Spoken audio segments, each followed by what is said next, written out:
சாயிரம். அலட்சியமாக இருப்பது என்பது எவ்வளவு பெரிய தவறு என்று இழப்புகள் ஏற்படும் வரை யாருக்குமே இங்கு தெரிவதே இல்லை. அந்த அலட்சியத்தை முதலில் கைவிடலாம். நமக்கானது நிச்சயமாக நம்மிடம் வந்து சேரும் வாய்ப்பை பெற்றுக்கொள்ளலாம் சந்தோஷமாக.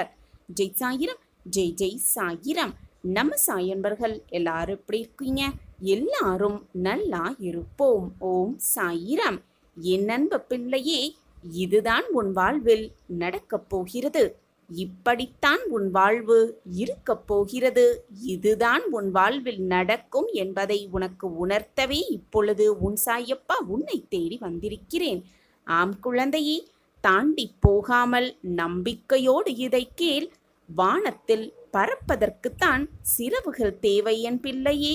வானத்தில் பறப்பதற்குத்தான் சிறகுகள் தேவை. பறக்க வேண்டும் என்று ஆசைப்படுவதற்கும் பறக்க வேண்டும் என்று முயற்சி செய்வதற்கும் சிறகுகள் தேவையே இல்லை என் பிள்ளையே. எனவே ஆசைப்படுவதற்கு எல்லையே வேண்டாம். அதற்கான முயற்சியை எடுப்பதற்கும் எல்லையே வேண்டாம். உன் வாழ்வில் நீ நினைத்தது எல்லாமே நடக்கும். ஆம் குழந்தையே, நீ நினைத்தது எல்லாமே நடக்கும். முயற்சி செய்து கொண்டே இருந்தால் உன் இலக்குகள் பெரியதாக இருக்கிறது என்றும் அதை அடைவதற்கான தகுதிகள் எதுவுமே என்னிடம் இல்லையே என்றும் நீயே உன்னை எப்பொழுதும் தாழ்த்தி கொள்ளாதே. நீயே உன்னை தாழ்த்தி கொள்ளும் பொழுதுதான் அது பெரியதாக தெரியும். முதலில் உன் இலக்கின் மீது ஆசைப்பட பழகிக்கொள். அதன் பிறகு எல்லாமே ஒவ்வொன்றாக உனக்கு நிறைவேறும் என் பிள்ளையே. பிடித்ததை செய்து வாழ்வில் முன்னேற வெறும் விருப்பம் மட்டும் இருந்துவிட்டால் போதாது என் பிள்ளையே. விருப்பம் மட்டும் இருந்துவிட்டால் போதாது. அதற்கு தடையாக இருப்பவர்களை எதிர்கொள்ள கொஞ்சம் திமிரும் அவசியமாக தேவைதான் படுகிறது. ஆம் குழந்தையே, அனைத்தையும் எதிர்கொள்ள மன தைரியமும் தேவைதான் படுகிறது. நீ உயர பறக்க ஆசைப்படுவதில் எந்த தவறுமில்லை என் பிள்ளையே. ஆனால் அதற்கு முன்பாக உன் மனதில் உள்ள அழுத்தங்களையும் பாரங்களையும் குறைத்து கொள்ள வேண்டும். அப்பொழுதுதான் உன்னால் எதையுமே சுலபமாக செய்து காட்ட முடியும். புதியதாக நீ எது ஒன்றை முயற்சி செய்தாலும் அதை பற்றி குறை சொல்லத்தான் இங்கு மனிதர்கள் அதிகமாக இருக்கிறார்கள். அதையெல்லாம் காதில் வாங்கிக் கொள்ளாதே. யாருக்காகவும் முயற்சிகளை கைவிடாமல் முன்னேறி சென்று கொண்டே இரு. ஆம் குழந்தையே, சென்று கொண்டே இரு. முன்னேறி சென்று கொண்டே இரு. போராடிக்கொண்டே இரு. ஓடிக்கொண்டே இரு. வெற்றி உன்னிடம் நிரந்தரமாக வந்தே தீரும். உனக்குள் இருக்கும் அறியாமை இருளை போக்கிக் கொள்வதற்கான வழிகளை முதலில் தேடி தேடி கண்டுபிடி. உனக்கு தோல்விகள் வருவதற்கும் துன்பங்கள் விளைவதற்கும் உன் அறியாமையை தவிர வேறு எதுவுமே காரணம் இல்லை என்பதை தெரிந்து கொண்டு செயல்படு. ஆம் குழந்தையே, எதுவுமே இங்கு காரணமாக இருக்கவே முடியாது. நீ இப்பொழுது இருக்கும் நிலைமைக்கு நீதான் முழு பொறுப்பு. ஆம் குழந்தையே, உன்னுடைய நிலைமைக்கு நீதான் முதல் பொறுப்பு. நீ எப்படியெல்லாம் இருக்க வேண்டும் என்று விரும்புகிறாயோ அப்படி உன்னை அமைத்து கொள்ளும் ஆற்றல் உன்னிடம்தான் இருக்கிறது என்பதை உணர்ந்து கொள். உன்னிடம் என்ன இருக்கிறதோ, உனக்கு என்ன வழங்கப்பட்டிருக்கிறதோ, உனக்கு எது கொடுக்கப்பட்டிருக்கிறதோ அதை வைத்து சந்தோஷமாக இருக்க கற்றுக்கொள் என் பிள்ளையே. இதுதான் உன் வாழ்வில் நடக்கப் போகிறது. உனக்கு என்ன இருக்கிறதோ அதை வைத்து சந்தோஷமாக இருந்தாலே போதும். உன் வாழ்வில் மகிழ்ச்சியும் சந்தோஷமும் தானாகவே வந்துவிடும். இருப்பதில் திருப்தி கொள்ளாமல் இருப்பதில் அதிகம் வேண்டும் என்று பேராசைப்படுபவர்கள் நிச்சயமாக நிம்மதியாக வாழவும் முடியாது. மன அமைதியாக வாழ்வை நகர்த்தவும் முடியாது. ஆம் குழந்தையே, தைரியமாக இரு. தன்னம்பிக்கையோடு இரு. இருப்பதை வைத்துக்கொண்டு சந்தோஷமாக வாழ முயற்சிக்கொள். இதை செய்துவிட்டாலே போதும். எல்லாமே உனக்கு நல்லபடியாகவே நடக்கும். நிரந்தர நன்மையாகவே இருக்கும். உன் சாயப்பா உன்னோடு இருக்கும் வரை எதற்குமே நீ கவலையோ வருத்தப்பட வேண்டிய அவசியமே இல்லை என் பிள்ளையே. உன் சாயப்பா நான் எப்பொழுதும் உன்னுடனே இருக்கிறேன். சாயப்பா இருக்க உனக்கு ஏன் மனக்கவலை? சாயிராம் சாயிராம். இருப்பதில் திருப்தி இல்லாதவனுக்கு இதுதான் நிலைமை. மற்றவர்களை பார்த்து பொறாமைப்படுபவர்களுக்கு இதுதான் நிலைமை என்பதை விவரிக்கும் ஒரு குட்டி கதையை பார்க்கலாம். ஒரு ஊரில் 3 நண்பர்கள் மிக மிக சந்தோஷமாக வாழ்ந்து வந்தனர். அந்த 3 பேரும் தங்கள் ஊரில் என்ன வேலை கிடைக்கிறதோ, எப்படி வாழ வேண்டுமோ அதை வைத்து திருப்திகரமாகவும் சந்தோஷமாகவும் வேலை செய்து கொண்டு நிம்மதியாக வாழ்ந்து வந்தனர். அப்படி சென்று கொண்டிருக்கும் பொழுது தங்களுடைய குடும்பத்தை மென்மேலும் வளர்ச்சியடைய செய்யவும் அவர்கள் 3 சேர்ந்து ஒரு முடிவு எடுத்தனர். இந்த ஊரிலேயே இருந்து கிடைக்கும் வேலையை செய்து கொண்டே இருந்தால் நம் வாழ்வில் நம்மால் முன்னேறவே முடியாது, நம் குடும்பத்தையும் நன்றாக கொண்டு செலுத்தவும் முடியாது என்று 3 முடிவு செய்து பக்கத்தில் அருகில் இருக்கும் ஊர்களுக்கு சென்று அங்கு வேலை தேடி நல்ல பணத்தை சம்பாதித்து நம்மளுடைய குடும்பத்தை முன்னேற்ற வேண்டும் என்று நினைத்து கொண்டு 3 பக்கத்து ஊரை நோக்கி புறப்பட்டனர். தங்களுடைய உறவினர்களை விட்டு, தங்களுடைய நண்பர்களையும் விட்டுவிட்டு, தங்களுடைய பொன்னான அந்த ஊரையும் விட்டுவிட்டு பக்கத்து ஊருக்கு பயணம் செய்ய ஆரம்பித்தனர் 3 நண்பர்களும். காடு, மலை, பாலைவனம் என்று பலவிதமான கஷ்டங்களை அனுபவித்து ஒவ்வொரு இடமாக நகர்ந்து ஒரு ஊருக்கு சென்றனர். மிகவும் களைப்பாக இருந்ததால் அந்த ஊரில் ஒரு நதி ஓடிக்கொண்டிருந்ததை பார்த்து அந்த நதியில் குளித்து புத்துணர்ச்சி ஏற்படுத்தி கொள்ளலாம் என்று நினைத்து 3 நண்பர்களும் அந்த நதியில் குளிக்க ஆரம்பித்தனர். குளித்து முடித்தவுடன் புத்துணர்ச்சியோடு மீண்டும் கரைக்கு வந்து தங்களுடைய பயணத்தை துவங்கலாம் என்று முடிவு செய்து கொண்டிருக்கும் பொழுது அந்த நதிக்கு அருகில் ஒரு குடில் இருப்பதை பார்த்தனர் 3 நண்பர்களும். அந்த குடிலுக்கு மிக அருகில் ஒரு துறவி தவம் செய்து கொண்டிருந்ததையும் பார்த்தனர் 3 நண்பர்களும். அப்பொழுது தவம் செய்து கொண்டிருந்த அந்த துறவி கண்களை திறந்து பார்த்தார். அந்த 3 நண்பர்களையும் பார்த்தார். யார் நீங்கள்? ஆள் அரவமே இல்லாத இந்த இடத்திற்கு நீங்கள் 3 பேரும் வந்ததற்கான காரணம் என்ன? நீங்கள் செல்லும் இடம்தான் என்ன? நீங்கள் பயணம் செய்வதற்கான நோக்கம் என்ன என்று கேள்விகளை எழுப்பினார்.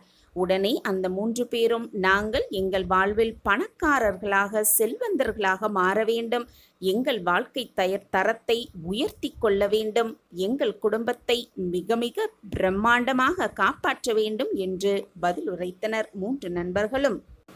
அப்படி செல்வந்தராக பணக்காரர்களாக மாற நாங்கள் பல ஊருக்கு செல்வத்தை தேடி சென்று கொண்டிருக்கிறோம். உங்களை பார்த்தால் பெரும் துறவி போல இருக்கிறது. அந்த செல்வத்தை ஈட்டுவதற்கான ஒரு வழியை தாங்கள் எங்களுக்கு காட்டக்கூடாதா என்ற கேள்வியோடு அந்த துறவியை பார்த்து கேட்டனர் 3 நண்பர்களும். உடனே அந்த துறவி, சரி, உங்களுக்கு எவ்வளவு செல்வம் வேண்டும் என்று கேள்வியை எழுப்பினார். உடனே 3 நண்பர்களும், நாங்கள் ஓரளவுக்கு செல்வந்தராகவும் பணக்காரர்களாகவும் ஆனால் போதுமானது என்று பதில் உரைத்தனர். ஆனால் எவ்வளவு செல்வம் வேண்டும் என்ற பதிலை அவர்களால் மிக சரியாக கூற முடியவில்லை. அந்த துறவி அந்த 3 நண்பர்களுக்கும் உதவலாம் என்று முடிவு செய்து, நான் ஒரு வழியை காட்டுகிறேன், அந்த வழியாக செல்லுங்கள். அங்கு வலது புறமாக செல்லும் பொழுது உங்களுக்கு ஒரு குகை தென்படும். அந்த குகையில் வலப்புறமாக இருக்கும் ஒரு பெரிய பாறாங்கல்லை நகற்றுங்கள். அப்பொழுது அந்த நகற்றும் பொழுது அங்கு ஒரு மிகப்பெரிய செல்வம் உங்களுக்கு கிடைக்கும். அந்த செல்வத்தை எடுத்துக்கொண்டு சந்தோஷமாக தங்கள் ஊருக்கு சென்று பணக்காரர்களாக செல்வந்தராக வாழுங்கள்.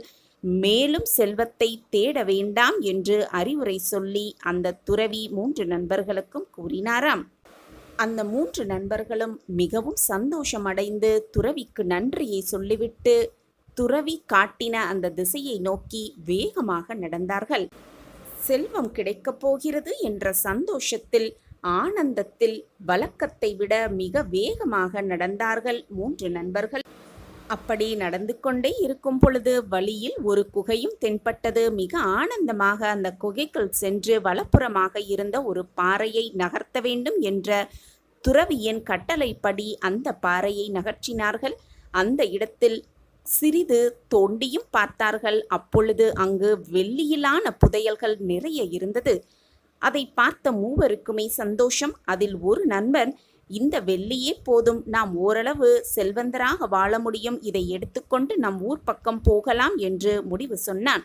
ஆனால் மற்ற இரு நண்பர்களும், முட்டாளே, இங்கு வெள்ளிதான் இருக்கிறது, நாம் கொஞ்ச தூரம் பயணம் செய்தோமேயானால் நமக்கு வேறு செல்வம் கிடைக்க வாய்ப்பிருக்கிறது, எனவே நாம் நம்மளுடைய பயணத்தை முன்னோக்கி செல்லலாம் என்று முடிவு எடுத்தனர். உடனே 3 பேரும் தன்னுடைய பயணத்தை துவங்கினர். அடுத்த செல்வத்தை காண போகும் பொழுது அந்த பாறையை மீண்டும் நகர்த்தி தன்னிலையை இருந்த மாதிரியே அதை வைத்துவிட்டு வரும் பொழுது இந்த வெள்ளியையும் எடுத்துக்கொள்ளலாம் என்று முடிவு செய்து தங்களுடைய பயணத்தை தொடர்ந்தனர்.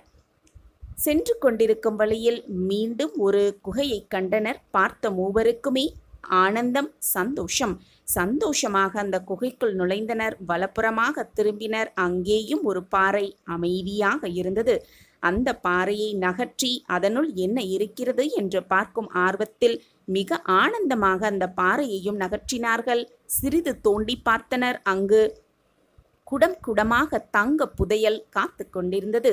இதை பார்த்த அந்த நண்பரில் ஒருவர், இந்த தங்க புதையலே போதும், இதையும் எடுத்துக்கொண்டு வெள்ளி புதையலையும் எடுத்துக்கொண்டு நாம் நம் ஊர் பக்கம் போகலாம், பணக்காரராக செல்வந்தராக வாழலாம் என்று முடிவு சொன்னான். ஆனால் மற்ற இரு நண்பர்களும், அடமுட்டாளே, நாம் முதலில் வெள்ளியை பார்த்தோம், அதையும் எடுத்துக்கொள்ளலாம் என்று முடிவு செய்து இப்பொழுது தங்க புதையலையும் பார்த்திருக்கிறோம். மீண்டும் நம்மளுடைய பயணத்தை தொடர்ந்தால் மற்றும் ஒரு குகை இருக்கும், அங்கு வைர வைடூரியங்களும் கிடைக்கும் வாய்ப்பிருக்கிறது, நாம் அதையும் எடுத்துக்கொண்டு 3 புதையல்களையும் எடுத்துக்கொண்டு நம் ஊர் பக்கம் போகலாம் என்று முடிவு சொன்னதும் முதலாவது நண்பருக்கும் ஆசை மேலிட்டது. உடனே 3 பேரும் தங்களுடைய பயணத்தை துவங்கினர். சொன்ன மாதிரியே 3வது குகையும் வந்தது. சந்தோஷமாக நுழைந்து அங்கு வலப்புறமாக இருந்த பாறையை அகற்றினர். அகற்றும் பொழுதே மிக மிக ஆக்ரோஷமாக ஒரு சத்தம் அந்த பாறையில் பிளந்தது. என்ன சத்தம் என்று அவர்கள் முடிவு செய்வதற்குள் ஒரு அரக்கன் அவர்கள் கண்முன்னாக தோன்றினான். அந்த அரக்கன் ஒரு துறவியின் பேச்சை கேட்டு குகையில் இருந்த வெள்ளி புதையலை பார்த்துவிட்டு, உங்களுடைய பேராசை, உங்களுடைய ஆசையினால் மீண்டும் பயணம் செய்து தங்க புதையலையும் பார்த்துவிட்டு மீண்டும் பேராசையால் வைரம் கிடைக்கும் என்ற ஆசையோடு இந்த குகையை நோக்கி வந்திருக்கும் நண்பர்களே, உங்களுடைய பேராசையினால் இப்பொழுது உங்கள் உயிர் பறிபோகப் போகிறது. ஆம், உங்களை நான் கொன்று உண்ணப் போகிறேன் என்று அந்த அரக்கன் சொல்லி முடித்ததும் 3 பேரும் அதிர்ச்சிக்கு ஆளாகினர். அரக்கன் சொன்ன மாதிரியே 3 பேரையும் கொன்று தன்னுடைய உணவாக்கி கொண்டான் அரக்கன். 3 நண்பர்களும் இறந்த செய்தியை தன்னுடைய ஞான திருஷ்டி மூலம் கேட்டறிந்த அந்த துறவி மிக மிக வருத்தமடைந்தார். பேராசை, அவர்களுடைய பேராசை இருப்பதை வைத்து சந்தோஷப்படாமல் மேலும் ஆசைப்பட்டதால் உயிரே பறிபோகிவிட்டதே என்று விதியை யாராலும் மாற்ற முடியாது, அவர்களுடைய விதி இப்படித்தான் முடிய வேண்டும் என்று எழுதப்பட்டிருக்கிறது என்று வருத்தமடைந்தார் துறவி. இருப்பதை வைத்து சந்தோஷமடையாமல், கிடைத்ததை வைத்து நிம்மதியடையாமல், மேலும் ஆசையால் பேராசையால் தங்களுடைய உயிரை இப்படித்தான் மாய்த்து கொண்டனர் அந்த 3 நண்பர்களும். நாமும் இப்படித்தான் இருப்பதை வைத்து ஆசை கொள்ளாமல், அதிகமாக கிடைக்க வேண்டும் என்று பேராசையினால் கிடைத்ததை வைத்து சந்தோஷப்படாமல், பேராசையால் நம் வாழ்வை பல பேர் இழந்து கொண்டிருக்கிறோம். ஆசைதான் அழிவுக்கு காரணம் என்பதை புரிந்து கொள்ளாமல், மற்றவர்களை பார்த்து பொறாமைப்பட்டு இருப்பதை வைத்து சந்தோஷமாக வாழ முடியாமல், பேராசையினால் கிடைத்திருக்கும் இந்த பொக்கிஷமான வாழ்க்கையை நாமும் உதறிக் கொண்டிருக்கிறோம். அப்படி இல்லாமல் இருப்பதை வைத்து சந்தோஷமாக வாழ நினைத்தாலே போதும், கேட்காததையும் அந்த இறைவன் அள்ளி அள்ளி கொடுப்பார் நிச்சயமாக. சாயிராம் சாயிராம். ஆம் குழந்தையே, இதுதான் உன் வாழ்வில் நடக்கப் போகிறது. நிச்சயமாக உன் வாழ்வில் நல்லது மட்டுமே நடக்கும். எது கிடைத்தாலும், எது உன் வாழ்வில் நடந்தாலும் அதை அப்படியே ஏற்றுக்கொண்டு வாழ பழகிக்கொள். அலட்சியம் செய்து விடாதே. அனைத்தையுமே அலட்சியம் செய்தால் இழக்கப் போவது உன்னுடைய வாழ்வுதான் என்பதை புரிந்து கொள். உன்னை முழுவதுமாக நம்புகிறவர்களை எப்பொழுதும் சந்தேக கண்ணோடு பார்க்கவே பார்க்காதே. ஒரு இடத்தில் வார்த்தைகளால் மோதிக்கொண்டே இருப்பதை விட மௌனமாய் இருப்பது மிக மிக அறிவுபூர்வமானதுதான். அப்படியிருந்தால் இருவரில் ஒருவருக்கு ஏற்படும் மனக்காயங்களிலிருந்து தப்பித்தே விடலாம். இந்த உலகத்தில் அனைத்தையும் தெரிந்து வைத்தவர் என்று யாருமே இல்லை. எதுவுமே தெரியாதவர் என்று இந்த உலகத்தில் எவருமே இல்லை. நல்லதே நடக்கும், நடப்பது அனைத்தும் நன்மைக்கே என்பதை தீர்க்கமாக நம்பு. நான் உனக்கு அருகிலேயே எப்பொழுதும் இருந்து கொண்டே இருப்பேன் என்பதையும் முழுவதுமாக நம்பு. காத்திரு. நடக்க இருப்பது சரியான நேரத்தில், சரியான இடத்தில், சரியான காரணத்துடன் நிச்சயமாக நடக்கும். என் அன்பு குழந்தையே, உன் கவலைதான் என்ன? உன் கண்ணீருக்கு அர்த்தம்தான் என்ன? என்னிடம் கூறிவிடு. நானே உனது சத்குரு. என்னையே நினைத்து கொண்டிருக்கும் என் பிள்ளையே, என் நாமத்தையே ஸ்மரணம் செய்து என்னை வணங்கி என் பாதங்களில் சரணடையும் என் குழந்தையே, நம்பிக்கையோடு இரு. கவலைப்பட்டு கொண்டே இருக்காதே. கண்ணீரை வீணடித்து கொண்டே இருக்காதே. எதற்கும் பயப்படாதே என் குழந்தையே. நீ ஏன் கவலைப்பட்டு கொண்டே இருக்கிறாய்? என்னை நீ தஞ்சமடைந்து விட்டாய் அல்லவா? நான் பார்த்து கொள்கிறேன் அனைத்தையும். இனி எதற்கும் நீ பயப்பட தேவையே இல்லை. உனது மனம் முழுவதும் நம்பிக்கை என்னும் வார்த்தைகளால் நிரப்பிக்கொண்டே இரு. இந்த உலகத்தில் அனைத்தையும் நானே இயக்குகிறேன் என்ற மனோபாவத்தை ஏற்படுத்திக்கொள். எதிலும் அவசரப்படாதே. பொறுமையாயிரு. என் மீது உன் பாரத்தை இறக்கிவிடு. நான் சுமக்கிறேன் அனைத்தையும். என் மீது முழு நம்பிக்கை வைத்து நீ செய்யும் அனைத்து செயல்களுக்கும் என்னை பொறுப்பாளியாக்கு. உன் செயலை உன் விருப்பப்படி நான் செய்து முடிக்கிறேன். நம்பிக்கை என்னும் அச்சாணியாக என்னை உன் மனதில் நிறுத்து. பொறுமையாய் வாழ்ந்து வா. உன்னை சேர்ப்பிக்க வேண்டிய இடத்தில் நான் சேர்ப்பேன். என்னை சரணடைந்து உன்னை என்னிடம் ஒப்படைத்துவிட்டு என் மீது முழு நம்பிக்கை வை. உன் பாரம் மட்டுமல்ல, உன் பாவத்தையும் நான் சுமக்க தயாராகவே இருக்கிறேன். என் வார்த்தைகளின் மீது நம்பிக்கை வைப்பாயா? உன் சாயப்பாயிருக்க உனக்கு ஏன் மனக்கவலை? சாயிநாதரே, முதல் முறை கஷ்டம் வரும்போது அழ தோன்றியது. அதுவே சில முறை தொடர்ந்து கொண்டே இருக்கும் பொழுது விரக்தியும் வெறுப்பும் தான் வருகிறது வாழ்க்கை மேல். ஆனால் கஷ்டங்கள் மட்டுமே வாழ்க்கையாகும் பொழுது, வாழ்க்கையே கஷ்டங்களாகவே இருக்கும் பொழுது புன்னகைதான் வருகிறது வாழ்க்கையை பார்த்து. இதுவரை கஷ்டத்தை மட்டுமே அனுபவித்து வந்த என் பிள்ளைக்கு உன் விருப்பம் நிறைவேற மிகப்பெரிய மாபெரும் திருப்பத்தை நான் ஏற்படுத்தப் போகிறேன். உன் வாழ்க்கையில் பல அதிசயத்தக்க மாற்றங்களை நான் உருவாக்கப் போகிறேன். என் அன்பு பிள்ளைக்காக சந்தோஷமாக இரு, நிம்மதியாக இரு. உன் வாழ்க்கை மாறத்தான் போகிறது. இத்தனை நாட்களாக உன் வாழ்வில் நல்லது நடப்பதற்கு தடையாக இருந்த அத்தனை விஷயங்களையும் நான் சரி செய்துவிட்டேன். உன் வாழ்க்கையில் இது அவ்வளவுதான். என் வாழ்க்கை முடிந்துவிட்டது. இனி என் வாழ்க்கையில் முன்னேற்றம் என்பதே இல்லை. என் வாழ்க்கையே சூறாவளி போல இருக்கிறது. நான் எப்படி மற்றவர்களுக்கு உதவி செய்ய முடியும்? என்னை சூழ்ந்து எப்பொழுதும் கஷ்டங்கள் மட்டுமே இருக்கிறது என்பது போன்ற எதிர்மறை சிந்தனைகளையும் எதிர்மறை எண்ணங்களையும் எதிர்மறை சொற்களையும் சொல்வதை முதலில் நிறுத்திவிடு. உனக்கு துணையாக எப்பொழுதுமே உன் சாய்பாபா இருக்கும் பொழுது நீ கேட்ட அனைத்தையும் நான் உனக்கு செய்து கொடுக்கத்தான் போகிறேன். நீ எதிர்பார்த்த, நீ எதிர்பாராத அனைத்தையும் உன்னிடம் கொண்டு வந்து சேர்க்கும் வேலையை உன் சாயப்பா நான் எடுத்திருக்கிறேன். நீயே ஆச்சரியப்படும் அளவிற்கு பல நல்ல மாற்றங்களை உன் வாழ்வில் நிகழ்த்தியே தீருவேன். நீ கேட்டதையெல்லாம் கொடுத்து, நீ விரும்பியதையெல்லாம் உனக்கு நிறைவேற்றி உன் முகத்தில் ஆனந்தத்தை பார்க்கவே நான் ஆசையோடு காத்து கொண்டிருக்கிறேன். நடக்குமா நடக்காதா, கிடைக்குமா கிடைக்காதா என்று நீ சந்தேகித்த ஒரு விஷயத்தை உனக்கு நடத்தி காட்டவும் உன் கையில் கொண்டு வந்து சேர்க்கவும் நான் ஆவலோடு காத்து கொண்டிருக்கிறேன். உன் வாழ்க்கையில் அடுத்த கட்டத்தை நோக்கி முன்னேற்ற பாதையில் நீ அடியெடுத்து வைத்து விட்டாய். இனி உன் வாழ்வில் எல்லாமே ஏற்றமிகு மாற்றம்தான். இதுநாள் வரை அனைத்து கஷ்டங்களையும் பார்த்த உனக்கு இனி இன்பமயமான சந்தோஷமான மிக ஆனந்தமான வாழ்க்கையை அமைத்து கொடுக்கப் போகிறேன்.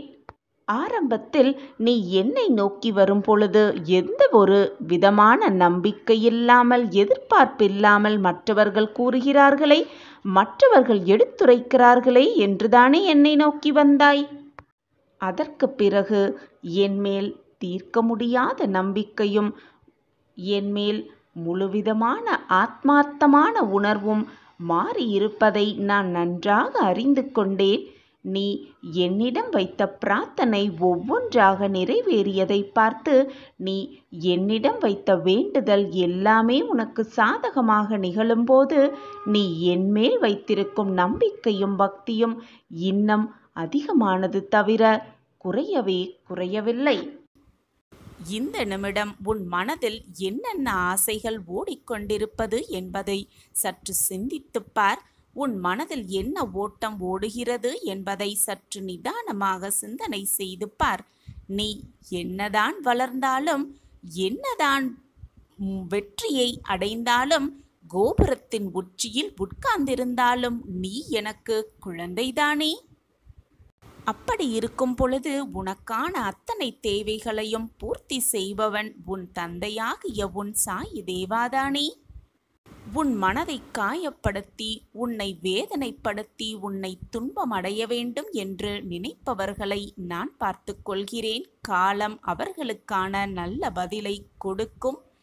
பொறுத்து கொண்டிரு. அவர்களை என்னிடம் விட்டுவிடு. நானே சர்வ அதிகாரி. சாயியே சர்வதம், சாயியே சத்தியம் என்று சொல்லும் என் பிள்ளையே, அனைத்தையும் என்னிடம் ஒப்படைத்துவிடு. என் காலடியில் சமர்ப்பித்துவிடு. ஆக வேண்டிய வேலையை பார்த்து கொண்டிரு. நடக்க வேண்டிய காரியத்தை நான் பார்த்து கொள்கிறேன். உனது வார்த்தைக்காகத்தான் உன் அப்பா காத்து கொண்டிருக்கிறேன். இனி அனைத்தையும் நான் செய்வேன். என்னிடம் உனக்கு வேண்டியது, நீ ஆசைப்படுவது அனைத்தையும் நீ சொல்லிதான் நான் புரிந்து கொள்ள வேண்டும் என்றில்லை. நீ மனதில் என்ன நினைத்து கொண்டிருக்கிறாய் என்பது நீ சொல்லாமலேயே உன் அப்பா அறிந்து கொள்வேன். ஆனாலும் உன்னுடைய நம்பிக்கையையும் உன்னுடைய அதீத நம்பிக்கையையும் என் மீது வைத்துவிட்டு உன்னுடைய வேலையை திறம்பட செய்து கொண்டே இரு என்று நான் சொல்கிறேனே தவிர அனைத்தையும் என்னிடம் சொல்லிவிடு என்று நான் கூறவில்லை. நீ மனதில் நினைத்து கொண்டிருப்பதை நீ சொல்லாமலேயே அறிந்து கொண்டு அனைத்தையும் உனக்கு தகுந்த மாதிரி மாற்றியமைக்கும் வேலையை தான் நான் எப்பொழுதும் செய்து கொண்டே இருப்பேன். என்னை மீறி உன் வாழ்க்கையில் எந்த தவறும் நிகழாது. நிகழும்படி நான் விட்டுவிடவும் மாட்டேன். என் பார்வை எப்பொழுதும் உன் மீதுதான் இருக்கிறது. என்னுடைய பார்வையை மீறி எந்த தவறோ தீங்கோ உன்னை நெருங்கவே முடியாது. என்னை சர்வசாதாரணமாக நினைத்து விட்டாயா? சாத்தியம் இல்லாததை கூட சுலபமாக செய்து முடிக்கக்கூடிய வல்லமை உன் சாயப்பாவிடம் இருக்கிறது என்பதை நீ நம்புகிறாயா? நம்புகிறாய் என்றால் அனைத்தையும் என் காலடியில் வைத்துவிடு. நம்பவே முடியாத மாற்றத்தை உன் வாழ்வில் சர்வ நிச்சயமாக நீ காண்பாய். அதற்கு உன் சாயப்பா நானே சாட்சி. உன்னுடைய அம்மாவாக உன்னுடைய அப்பாவாக என் கண்களுக்குள் வைத்து உன்னை நான் காப்பேன். உனக்கு தேவையான நேரத்தில் தேவையான சமயத்தில் நான் உனக்கு அனைத்தையும் செய்து முடிப்பேன். நீ என்னை பார்ப்பதற்கு முன்பாக நான் உன்னுடைய தேவைகள் அனைத்தையும் பார்த்து பார்த்து செய்து கொண்டே இருப்பேன். உன் வாழ்க்கைக்கு என்ன தேவை, எதை கொடுத்தால் நீ மகிழ்வாய் என்பது உன் சாயப்பாவிற்கு தெரியும் தானே. நான் உன் அருகிலேயே இருந்து கொண்டு உனக்கு தேவையான அனைத்தையும் செய்து கொண்டே இருப்பேன் என்பதை மட்டும் எந்த நொடியும் மறந்து விடாதே, மறுத்தும் விடாதே. நான் உன்னை சரியான பாதையில் வழி நடத்துவேன். நீ தினமுமே என்னை நினைத்து கொண்டிருக்கும் பொழுது, அனைத்துமாக உன் சாயப்பாவை நினைத்து கொண்டிருக்கும் பொழுது, சாயியே சர்வதம், சாயியே சத்தியம் என்று சாயியை எப்பொழுதும் நினைத்து கொண்டிருக்கும் பொழுது நான் என் பிள்ளை மீது எப்படி கோபப்படுவேன்? என் பிள்ளைக்கு தேவையானதை வணங்காமல் நான் இப்படி விட்டு விடுவேன்? அனைத்தையும் வாரி வாரி வழங்கி உன் வாழ்க்கைக்கு என்ன தேவை என்பதை சிந்தித்து சிந்தித்து அதை செயல்படுத்தி உனக்கு தேவையான அனைத்தையும் உனக்கு கொடுத்து கொண்டே இருப்பேன். உன் சாயப்பா இருக்கும் பொழுது நீ கவலைப்பட வேண்டிய அவசியமே இல்லை. சாயப்பா இருக்க உனக்கு ஏன் மனக்கவலை? நீ எதையெல்லாம் செய்திருந்தாலும் அதை நீ உணர்ந்து கொள்ளும் சமயத்தில் நான் அனைத்தையும் மன்னித்து உன்னுடைய ஆசிர்வாதத்தை நான் உனக்கு வழங்குவேன். சகிப்புத்தன்மை இல்லையென்றால் உன்னுடைய நிலைமை மிகவும் கவலைக்கிடமாகிவிடும். இதை மட்டும் நினைவில் வைத்துக்கொண்டு சகித்து கொள்ள பழகிக்கொள். மகிழ்ச்சியாக வாழ்வதற்கு எப்பொழுதுமே என்னுடைய நாமத்தை உச்சரித்து கொண்டே இரு. இப்பொழுது உன் வாழ்க்கையில் ஒரு யுத்தம் நடந்து கொண்டிருக்கிறது. அந்த யுத்தத்தில் நீதான் ஜெயிக்கப் போகிறாய். நீ எதிர்நோக்கி காத்திருந்த செய்தி இதுதானே என் பிள்ளையே? அனைத்து தடைகளையும் தடங்கல்களையெல்லாம் மீறி நீதான் அந்த யுத்தத்தில் வெற்றி பெறப் போகிறாய். எப்படி வெல்லப் போகிறாய், எப்படி வென்று காட்டப் போகிறாய் என்பதை நான் சொல்லவா? இதுதானே நீ எதிர்பார்த்து கொண்டிருப்பது? உன் வாழ்க்கையில் உள்ள நிம்மதி, சந்தோஷம், மன நிறைவு, வெற்றி, தோல்வி என்று எல்லாமே கர்மா, விதி என்ற வார்த்தைக்குள் அடங்கி இருக்கிறது. அதை நீ அனுபவித்தே ஆக வேண்டும். அந்த கர்மாவிலிருந்து, அந்த விதியிலிருந்து யாருமே தப்பவே முடியாது. நான் எல்லையில்லாத துன்பத்தையும் வேதனைகளையும் சோதனைகளையும் பிரச்சனைகளையும் அனுபவித்து கொண்டுதான் வருகிறேன். பார்க்கக்கூடாததையெல்லாம் பார்த்து விட்டேன், கேட்கக்கூடாததையெல்லாம் கேட்டுவிட்டேன், நடக்கக்கூடாததெல்லாம் என் வாழ்வில் நிகழ்ந்து விட்டது. எப்பொழுதுதான் என் வாழ்க்கையில் மாற்றங்கள் வரும்? எப்பொழுதுதான் இந்த துயரமான வாழ்க்கையிலிருந்து என்னை மீட்டெடுப்பீர்கள் என்று என்னிடம் பல முறை நீ கேட்டும் இருக்கிறாய். உன் மனதில் என்ன ஓடுகிறது? நீ என்ன கேள்வியை என்னிடம் எழுப்பப் போகிறாய்?